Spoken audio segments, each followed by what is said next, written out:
Қабанбай батыр 1691 жылы қазіргі Шығыс Қазақстан облысында дүниеге келген тарихи тұлға. Қабанбай батырдың азан шақырып қойған есімі Ерасыл, бірақ та халық оны көрсеткен қаһармандылығы үшін Қабанбай батыр деп атап кеткен. Және де Қабанбай батыр көптеген соғыстарға қатысып, елімізді, жерімізді қорғап қалған батырлардың бірі.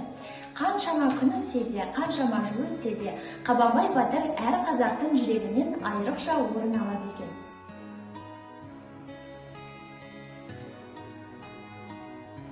Бұл Ақберілінің таңбалы тастары.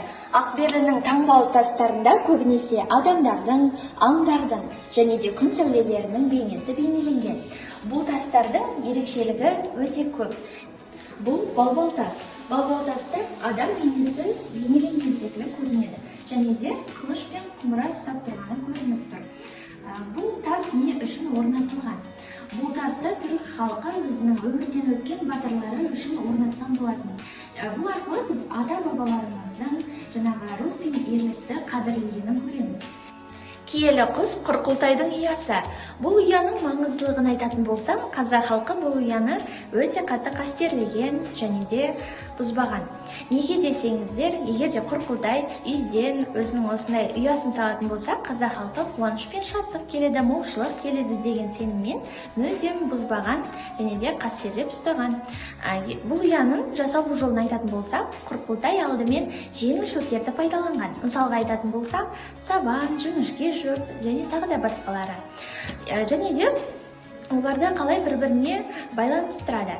Құрқылтай өзінің жабысқақ сілекейін бір-біріне жабыстырып, осындай ұяны жасаған. Бұл ұяда кішкентай ғана тесік бар, өйткені ол балапандарына арналған.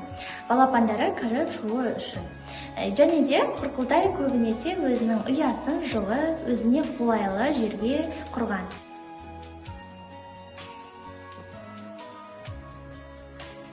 Біздің Тарбағатай тауымызда бұл жануарлар көптеп кездеседі. Олар қасқыр, қабан шошқа және де қоңыр аю. Қасқыр жыртқыш аңдардың бірі. Қасқырға жеке мінездеме беретін болсам, ол өте ұйымшыл әрі ақылды жануар. Және де қасқырлар жүрген жерде әрқашанда топтасып жүреді. Неге десеңіздер, олардың біріне қауіп төнсе, онда қалғандары да көмектеседі. Және де қазақ халқы қасқырды өте киелі әрі қайсарлықтың символы деп санаған. Қоңыр аю жабайы аңдардың бірі. Егер де қоңыр аюға бірінші шабуыл жасамаса, қоңыр аю өзі бірінші бастап шабуылды бастамайды. Сонымен қатар аю жазда жидектермен, балмен қоректенсе, қыста қалың ұйқыға кетеді. Қабан шошқа жабайы аңдардың бірі. Қабан шошқа өте мықты жануар. Оны сипаттайтын болса, оның денесі ірі, тұмсығы қатты және де осы тұмсығымен жерді қазып, өсімдіктердің тамырлары мен жәндіктермен қоректенеді.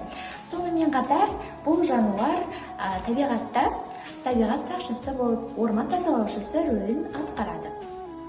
Мен Дүйсен Еркежан сіздерге мұражайымыздағы барлық қызықты әрі ерекше экспонаттармен таныстырдым. Мұражай заттар қоймасы емес, тарихтың айнасы деп білемін.